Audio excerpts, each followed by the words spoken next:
はい、ということでセミの鳴き声と思った方いらっしゃったんじゃないですか。違いますよ。私がお届けしたセミの声でございます。本物っぽかったですかね。いろんなのありますけどね。つくつくばーしとかね、ジリジリジリとかミーミーミーとかね。夏といえばセミの鳴き声よく聞きますけれども、実はセミの鳴き声っていうのは地域によって違うケースがあるということで、ウェザーニュースがあなたの街で一番聞こえるセミの声についてのアンケートを実施したことがあるんです。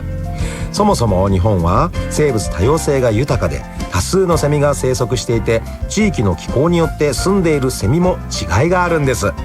そんな日本のセミの分布とアンケート結果ほぼ一致していて、西日本はクマゼミのシャーシャーシャーシャーシャーシャーシャーってありますね。で、東日本はミンミンゼミのミンミンミンミンミンミンですね。そして日本海側のアブラゼミのジリジリジリジリジリジリジリジリっていう、それぞれ地域のナンバーワンのセミの鳴き声なんだそうです。音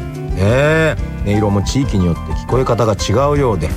東京の人にとってミンミンゼミの鳴き声は暑苦しく感じる人が多いようですが、西日本ではむしろそれを涼しげと感じることが多いそうなんです。そんなミンミンゼミは東京の都市部に多く生息していますが、実は暑さが苦手で涼しい場所を好むんだそうです。すごいな。夏の暑い時期を生き抜くミンミンゼミは暑いのが苦手っていうね、不思議ですね、これはね。あとやっぱりこう聞こえ方っていうか、やっぱ感じ方なのかな。やっぱりこう冷夏だって言われてる時にセミの鳴き声が聞こえてくると、あ、夏が来たんだな、ありがとうみたいな気持ちになるけども、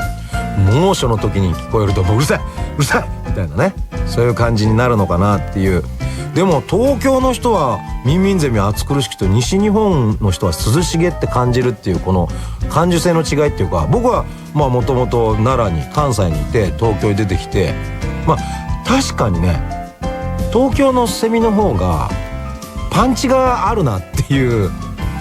まあそれ住んでた本当に地域によるんでしょうけど、林があったからかな、僕が東京出てきて最初に住んだところが、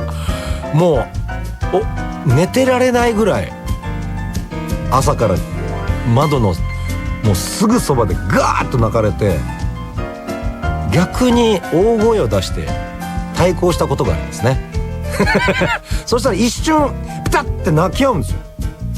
それでよしよしと思ってもう一回二度寝しようかなと思うと、まだシャーシャーシャーってくるっていうね、そういう思い出がありますね。皆さんはどういうふうに思うんだろう、セミってね。でもやっぱりせっかく生まれてほんの1週間かそこらしかもう生を謳歌できないわけですよ。であれ泣いてるのもこうアピールしてるわけですよね。俺は生きてる、俺かっこいいぜっていう、そういうことですから、やっぱりそれをね、あんまこうセミ取るとかしない方がいいんじゃないかなって最近思ってきて、命の叫びだと思うと、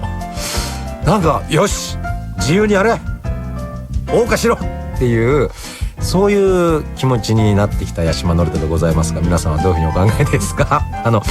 あとちなみにですね、日本で一番小さいセミっていうのがいましてですね、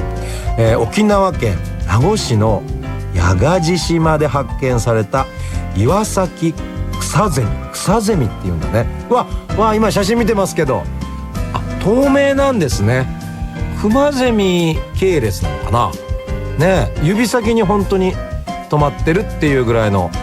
大きさですね。体長 1.5 センチから2センチ程度。例年3月から4月頃という夏というよりも春に鳴き始めるセミだそうですよ。またこれはこれで鳴いてる姿を見ると、夏っていうか春だから、なんかこう芽吹いてきたなっていう、なんかすごい違う感覚がまたあるんでしょうね。面白かった。さあ、あなたの街のセミはどんな風に鳴いていますか？今日は夏の音色、セミの鳴き声に関するナンバーワンご紹介しました。